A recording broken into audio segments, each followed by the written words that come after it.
गई आग, सारा गांव जल रहा है, पूरा गांव मर गया, सब तहस नहस हो गया। धीरे धीरे दुनिया जल जाएगी, कल तक पूरी धरती जलकर खाक हो जाएगी।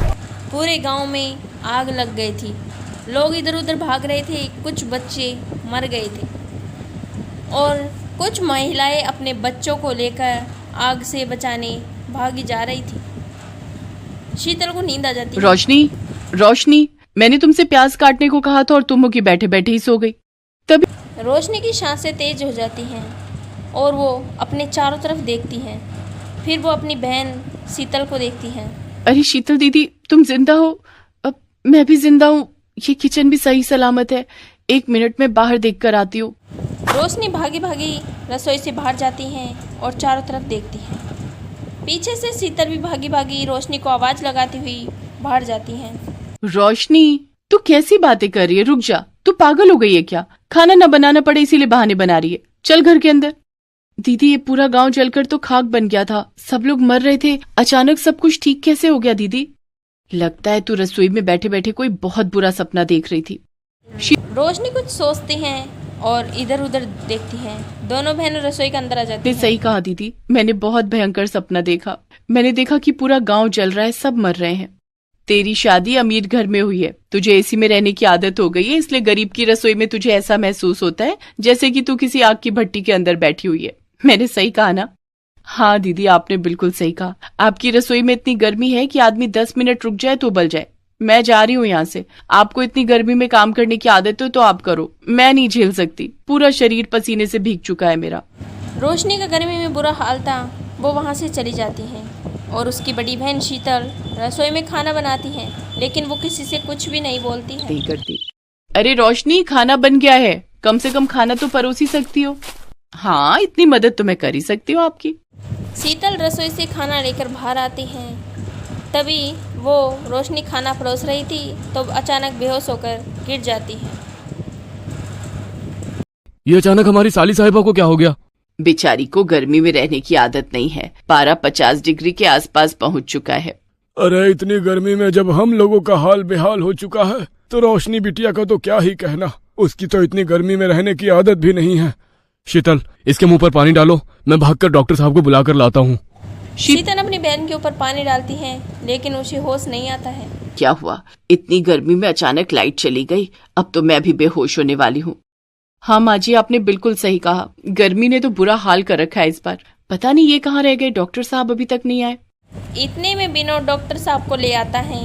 अरे बाप रे बाप, ऐसा लग रहा है मानो हमारा गांव किसी ने ज्वालामुखी के ऊपर ही बना दिया हो। अरे डॉक्टर साहब, बातें बाद में कीजिएगा, पहले हमारी साली साहिबा को होश में लाइए। हाँ देखता हूँ, परेशान मत हो, इतनी गर्मी में बेहोश होना साधारण सी बात है, आप लोग परेशान मत होइए। डॉक्टर रोशनी का चेकअप करता है और उसे इंजेक्शन लगा देता है। थोड़ी देर बाद में उसे होश आता है। दीदी, मैं फिर से बेहोश हो रही हूँ, मुझे बचा लो, मुझे बहुत गर्मी लग रही है, मुझे अपने घर जाना है। देखिए, इन्हें तुरंत ग्लूकोज चढ़ाना होगा, इसके शरीर में जरा सा भी ग्लूकोज नहीं बचा है, इसकी हालत बहुत ज्यादा खराब हो सकती है। अरे जो करना है जल्दी कीजिए डॉक्टर साहब, इसे आपके क्लिनिक में ले चलते हैं। अरे नहीं, मेरी क्लिनिक में भी तो गर्मी है, लाइट भी नहीं आ रही है। ये तो अच्छा हुआ कि विनोद मुझे यहाँ ले आया। अरे डॉक्टर, तो जल्दी करो ना। हाँ, मैं अभी फोन करके सारा सामान अपने कंपाउंडर से यही मंगवा लेता हूँ।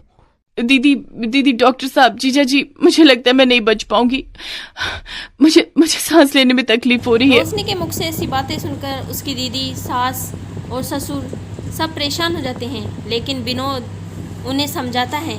डॉक्टर कंपाउंडर से कहकर अपना सामान मंगवा लेता है और उसे ग्लूकोज चढ़ाना शुरू कर देता है।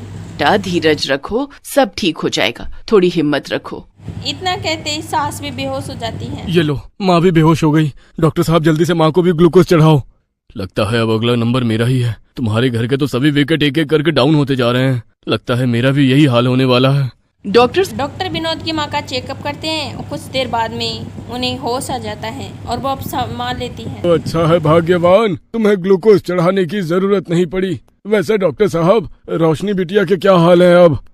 देखिए, अब रोशनी ठीक है, परेशान होने की कोई जरूरत नहीं है। वैसे रोशनी की ऐसी हालत हुई कैसे, और आपके घर में इतनी ज्यादा गर्मी क्यों है? मेरे घर में क्या डॉक्टर साहब, गर्मी तो हर जगह पर है। बात तुम्हारी बिल्कुल सही है बेटा, गर्मी है तो हर जगह, लेकिन तुम्हारे घर में सांस लेने में दिक्कत हो रही है। यही वजह है कि सारे लोग बेहोश हो रहे हैं। हो सकता है कि तुम्हारा भी नंबर जल्दी आ जाए। घुटन सी महसूस होती है इस घर में। ये बात आपने बिल्कुल सही कही डॉक्टर साहब। ठंड के मौसम में हमारे यहाँ ठंडी बहुत लगती है और गर्मी के मौसम में गर्मी बहुत लगती है, खासकर हमारे रसोई घर में। रसोई घर की वजह से खाना बनाते समय सारी गर्मी पूरे घर में फैल जाती अब है। रोशनी बिल्कुल ठीक हो गई थी। डॉक्टर साहब उसे कुछ दवाइयाँ देकर वहाँ से चले गए थे। अब तुम ठीक हो रोशनी? हाँ जीजा जी, अब कुछ ठीक लग रहा है। ठीक इसलिए लग रहा है क्योंकि अभी अभी ग्लूकोज चढ़ाया है मैंने, लेकिन ग्लूकोज को इतनी गर्मी में सूरज चूसता रहता है। डॉक्टर साहब, अभी आपने कहा कि इस घर में घुटन सी होती है, ऐसा क्यों कहा आपने?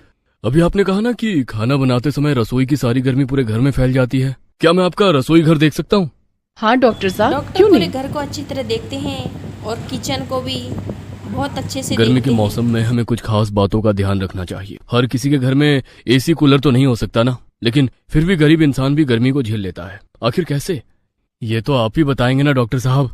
देखिए, सबसे पहले अपने घर का ही इलाज करवा लो, उसके बाद तुम्हारे घर में किसी को भी इलाज कराने की जरूरत नहीं पड़ेगी। किचन की खिड़कियां हमेशा खुला रखो ताकि अंदर की गर्म और दूषित हवा बाहर निकलते रहे। किचन के बाहर वाली दीवार बहुत कमजोर हो गई है, इसलिए सारी गर्मी सोख लेती है।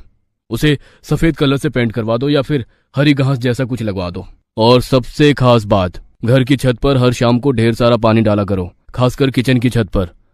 ठीक है डॉक्टर साहब, आपने जैसा कहा मैं वैसा ही करूंगा। ये बात तो मुझे भी कई दिनों से खटक रही है कि घर के अंदर से बाहर का हवा निकलने का कोई साधन नहीं है। मैं कल ही किचन के अंदर एक एग्जॉस्ट फैन लगवा लेता हूँ और किचन में एक कूलर भी रख देता हूँ।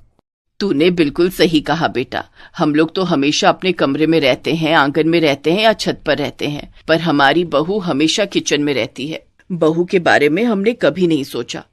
हम अपने घर के चारों तरफ पेड़ पौधे लगाएंगे और उन पेड़ पौधों पर खूब सारी पानी डालेंगे, जिससे हवा गीली गीली पेड़ पौधों से टकराकर ठंडी होकर हमारे घर के अंदर आएगी। ये बड़ी अच्छी बात कही आपने। खैर, अब मैं चलता हूँ। अगर आप लोग अपनी रसोई का ख्याल रखेंगे तो मेरी जरूरत किसी को नहीं ना पड़ेगी। कहकर डॉक्टर साहब वहाँ से चले जाते हैं। अगले ही दिन विनोद अपने घर के आसपास पेड़ पौधे हरे भरी घास लगा देते हैं और रसोई की दीवारों में कुछ फैन लगा देते हैं, जिससे गर्म हवा पेड़ों से टकराकर ठंडी हवा के रूप में रसोई में आती है। रसोई का टेम्परेचर अब घटने लग गया था। अरे वाह, अब तो इस रसोई घर में ठंडक आने लगी। हाँ दीदी, ये तो कमाल हो गया। आज से मैं भी इस रसोई में आपकी मदद करूंगी। दोस्तों, गर्मी बहुत बढ़ चुकी है। अपने आसपास खुद को ख्याल रखें ताकि आपको डॉक्टर की ज़रूरत ना पड़े। अगर आपको यह कहानी अच्छी लगी हो तो दोस्तों के साथ शेयर कर दें और चैनल को करके बेल आइकन प्रेस कर दें। मिलते हैं एक नई कहानी और बेहतरीन लेकर, तब तक के लिए नमस्कार।